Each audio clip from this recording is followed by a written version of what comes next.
will be virtually nothing left of this label if I keep picking at it the way I'm going. If Toby doesn't show up in the next 5 minutes, I'm out of here. I don't blame you. This is like, what, the third time you've been stood up on a date? I keep telling you, he's not the one for you, but do you ever listen? Since when have I ever listened? Well, you should. What would Jiminy Cricket say? Give a little whistle. Always let your conscience be your guide? Why change the habit of a lifetime? Anyway, don't pretend you know everything that's in my head. We planned this date together. It wasn't a random impulse to rock up at a random restaurant and wait here to see if he might show up. And in case you have forgotten, it's the second date. You'd call it a second date. I'd call it a salvage operation in an attempt to fix the debacle that was lovingly called our first date. And besides, on the matter of being impulsive, drunkenly swiping right in a state of desperation whilst sobbing into your vat of ice cream. That's impulsive. Okay, so I'm tempting fate, even contemplating the fact that a second chance is worth my time. Oh, maybe I got myself into this screwed up scenario, and isn't hope what there is sometimes? Oh, and the first date. Let's just unpick that scenario, shall we? Must we? How long ago was it now? Just over a week now. I'm not sure a Japanese restaurant was the best choice for a first encounter. Don't be so smug. It wasn't as if he had a warning sign on his Tinder profile. Intolerance to spicy food. That is an understatement. Oh, I'd agree on that. Spicy food gave him diarrhea. He was up and down to the toilet like a rampant gazelle on heat. And that wasn't a deal breaker, was it? It's not as if the evening got any better, though. Maybe you should have called on me then. Look, it wasn't as if I called her on purpose. She was just passing. We hadn't spoken each other in months, and she wanted to catch up. On your date? With Toby? Melissa's like, what? Your... Oh, let's have a look here. 8th best friend. I don't catalog them in a specific order. I do. Which means you do. She is your duff. Admit it, it's bad and a tick on your wrong list. She's not. Not? What? Designated ugly fat friend. See, you thought it so. She clearly is. Anyway, as we both know, anyone in Melissa's outline becomes BFFs immediately. She's also like a static dog hair. Once she starts talking, you cannot shake her off. Ah! It was such a bad timing as well, because a conversation with Toby had been going moderately okay in between the toilet stops. The usual first date topics had all been covered, from favorite films to music taste and works and hobbies, etc., etc. I think you were halfway through describing why cockroaches would make such good pets when... Yeah. She was stopping at the window enthusiastically, waving at me and heading in my direction. Oh, my heart sank. It was at this point that I appeared and crept into your head. I really did try to persuade you to be nice to Melissa, but essentially tell her to, well, take the soy sauce in the middle of the table and shove it in her eye. How long did she outstay her unwanted welcome? Too long. It was like a one-way Melissa lecture on the woes of her life. After about half an hour, Toby was on the verge of shitting his pants. Oh, poor guy. He had this expression on his face that told to those in the know that he may not make it to the next toilet trip. Then he suddenly grabbed his arse with both hands, called out his mother like a baying hound, and left her. As he turned round to reach for the loo, he released a toxic stench right into Melissa's face. Ugh. Ugh. And that shut her up. Oh yes, she threw up in her own mouth and had to keep it tightly sealed. Further conversation was impossible, thank God. Then she exited the restaurant, apologetically staggering backwards out the door, as if the queen was there dining herself, and that turning her back onto everyone was a cardinal sin. Well, that at least was a relief. The waiter showing up with a bucket and a mop, however, not so much. But at this point, I did try and suggest that it'd be the right thing to do for you to wait for Toby to at least apologise for Melissa.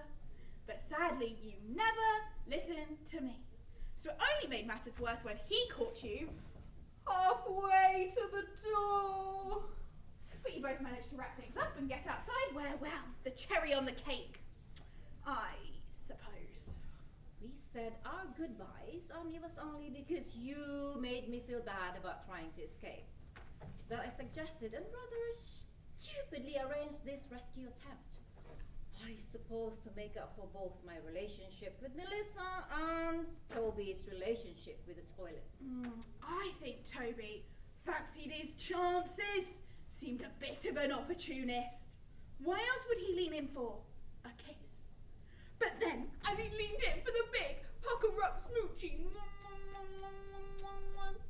I heard Melissa off to my right, calling to God on the big white telephone into the nearest drain. As I turned my head to check it was her, he missed my lips and kissed me inside my ear. But anyway, here we are, back for round 2. Is that label completely off the bottle yet? You said 5 minutes. I'd say, you've come this far, give it another 10. Besides, if he does show up, there's no way he could possibly have a bad reaction to sushi. What the hell is wrong with me? Can't you get me out of this? I'm your conscience, not your therapist. To right or to wrong? That is the question. Whether it is no.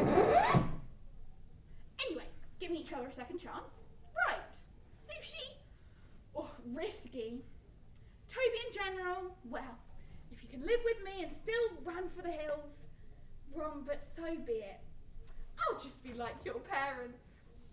Disappointed in me? Right. Am I a bad person for running away? Certainly feel it. You may even regret it. I don't think Toby is the one for you, but, well, you tell me. Would a good person run away? No, they wouldn't. Then sit tight, do the right thing, and wait for the inevitable car crash. Oh, well, when you put it so eloquently, what can a girl do? Well, whatever you plan to do, now's the time to do it, because I'm not mistaken, someone's coming in that door. I want to see a bunch of flowers. And Toby, slightly out of breath from running here, and a huge apology. Keep watch.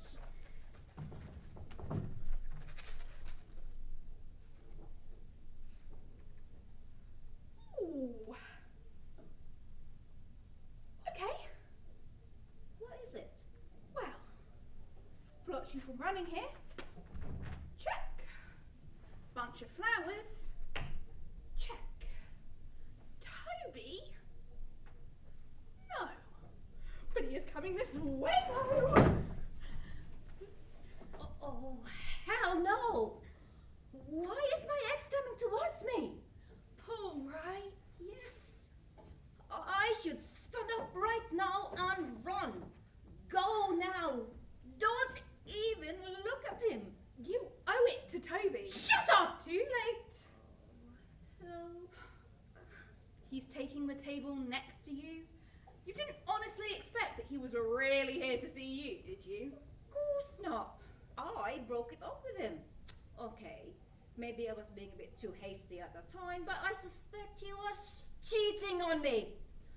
Couldn't prove anything at the time, but that didn't suspect me from... Having trust issues? Exactly.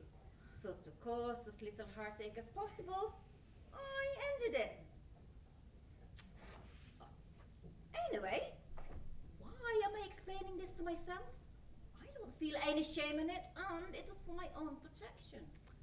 Okay, but Grace, Oh, what is it? his He's now looking right at you.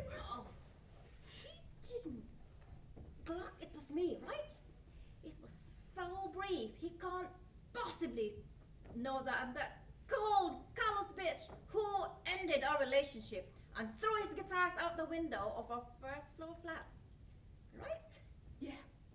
Right, that's probably exactly what he doesn't suspect. He's probably just thinking you're someone who looks exactly like his old bitch of a girlfriend Grace. Who were you kidding? The look on his face wants those guitars back. Shut the hell up!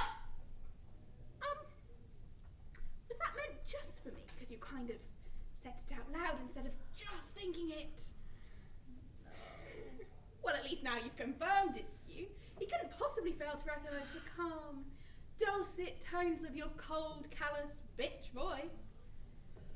Toby, if you're at the wrong restaurant, I swear to God.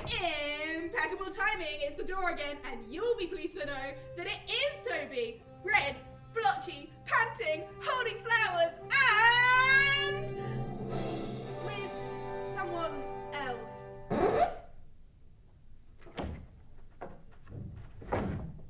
Why the hell is Melissa here? I think she's probably here to meet. Don't even think it! You're the one who's thinking it, I'm just confirming it, and yeah, Paul stood up.